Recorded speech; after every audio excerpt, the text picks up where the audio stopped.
All right, so let's talk about some big breaking news. So, in the last few minutes, we have JD Vance, Vice President JD Vance, delivering some remarks. And a lot of people thought this was going to be a very long briefing, but he came out and only spoke for a few minutes, took a few questions, and he left. So, if you don't know, he's in Pakistan right now, in Islamabad, with other negotiators with the Iranian side.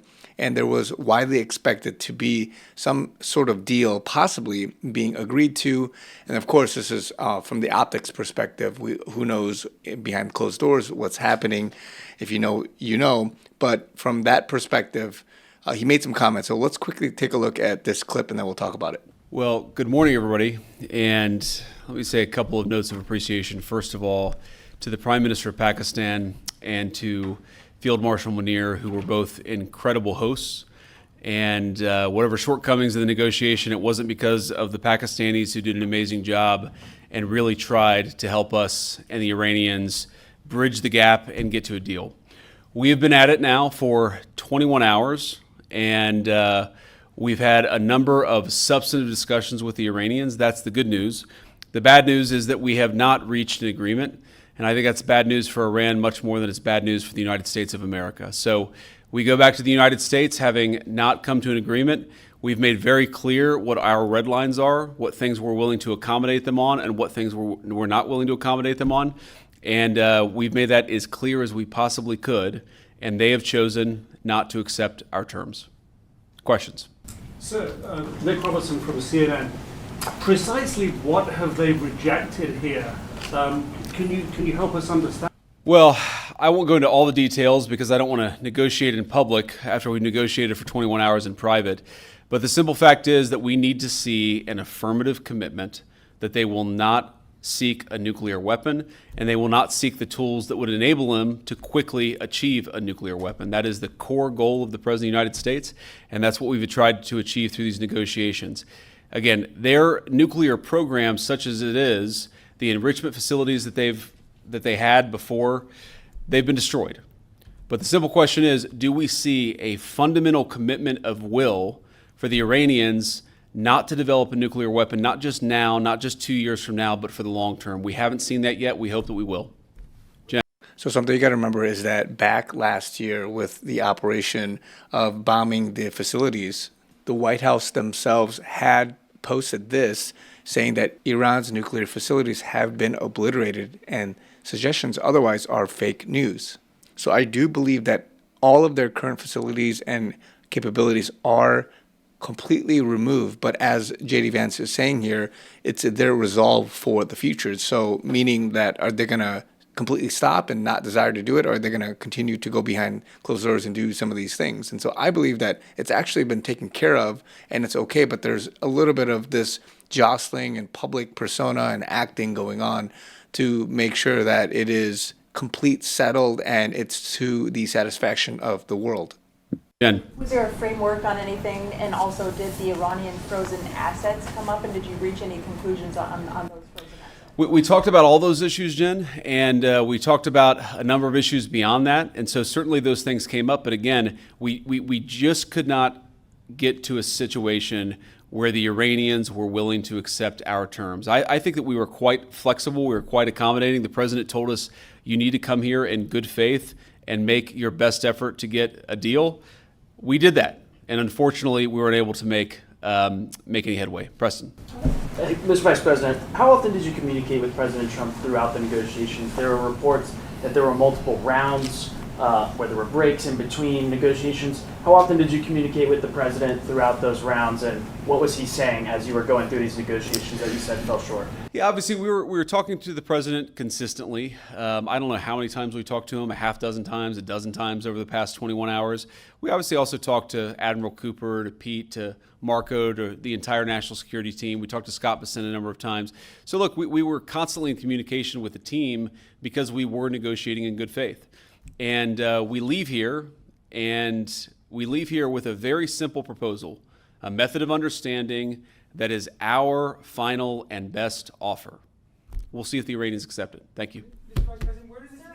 All right, so that was a very interesting press conference, very short to the point, and I want to just quickly go to a couple of quick press briefings and show what Trump has said, because he's made some interesting comments as well.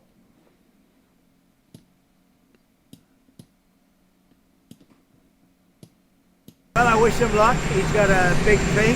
We'll find out what's going on.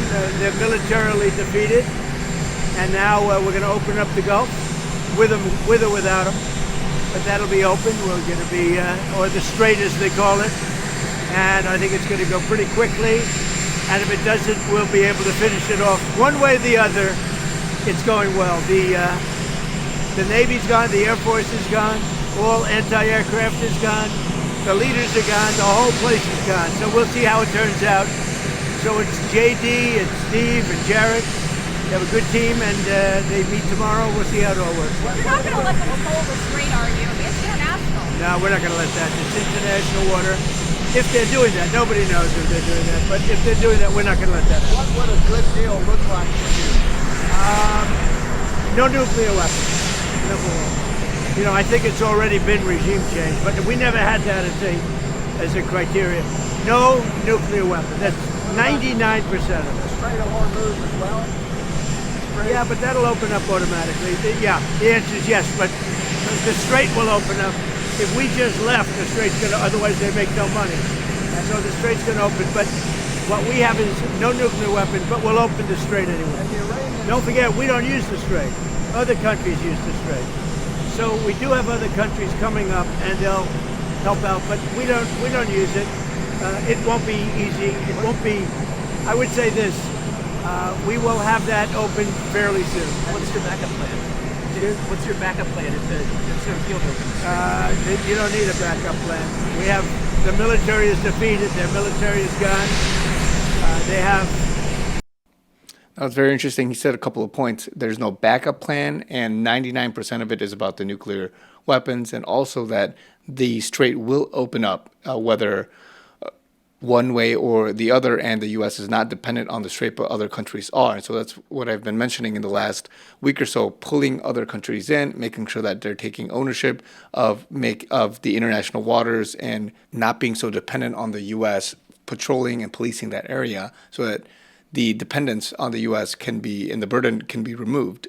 And so that press conference was about a day ago, and then this press conference was about like 10, 15 hours ago, a little bit after that first one. And he here reiterates, I'm not going to show the whole thing, but even in the first couple minutes, he reiterates opening up the strait, whether it's by force, with the help of Iran or not. And what's interesting is that the New York Times is reporting that Iran is unable to find mines it planted in the Strait of Hormuz. So there's been some difficulty with Iran complying with some of the demands because the mines are getting in the way and they can't find them. And then in the early part of the war, where these boats were coming out to drop these mines, they weren't able to be recorded, the exact locations, and others have drifted from where they were originally set. And the solution that the U.S. military has to combat this is to deploy underwater drones to sweep the Strait of Hormuz to clear any of these mines. And there are a couple of ships here that are actively searching for these mines as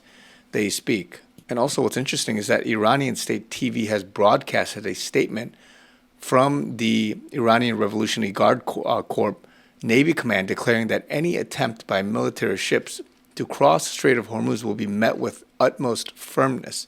The announcement, shared via channels including AJA News, states that the IRGC Navy maintains full control over the strategic waterway. It adds that only non-military vessels are permitted to transit under established regulations and coordinated protocols. The statement explicitly denies reports claiming that American military vessels have successfully passed through the strait. So you got people on one hand claiming and declaring certain things via the news, and then you have other people claiming other things with J.D. Vance and many others coming out. And so again, there's this fog of war happening right now, but I believe that, as Trump has mentioned, that a lot of this is going to come to a close, but also that there is already done deals and certain things behind closed doors, and that Trump, he's reiterated that one way or the other, that they're going to have no more weapons, that they're going to open up the strait, and that you're going to see some of the best times for the Iranian people in the sense of freedom. And so I believe that what we are witnessing is the final stages of some of this. And as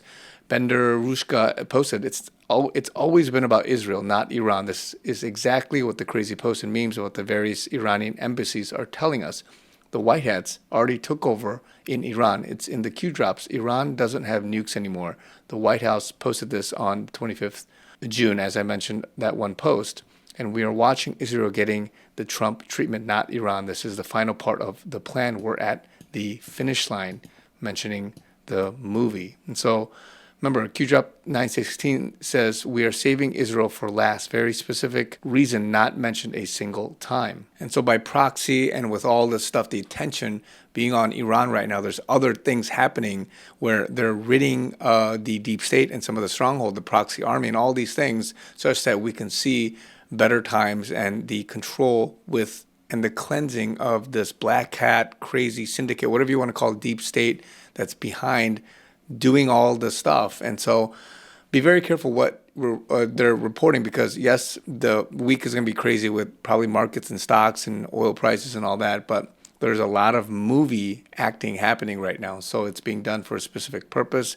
We're rooting out bad actors, double agents, all these things, and we're going to see more of the actual freedom and some of the clarity come out as time progresses. So be very careful with optics right now. There's a lot being done and said, but I think that we are in victory mode. We're at the very last parts, and God ultimately has everything under his sovereign control. So more to come. Be blessed, be encouraged. Guys, if you also want to help me out, as you guys know, I'm listener supported, would love to continue support. All the information is down below in the link. Love you guys. Talk to you guys very soon.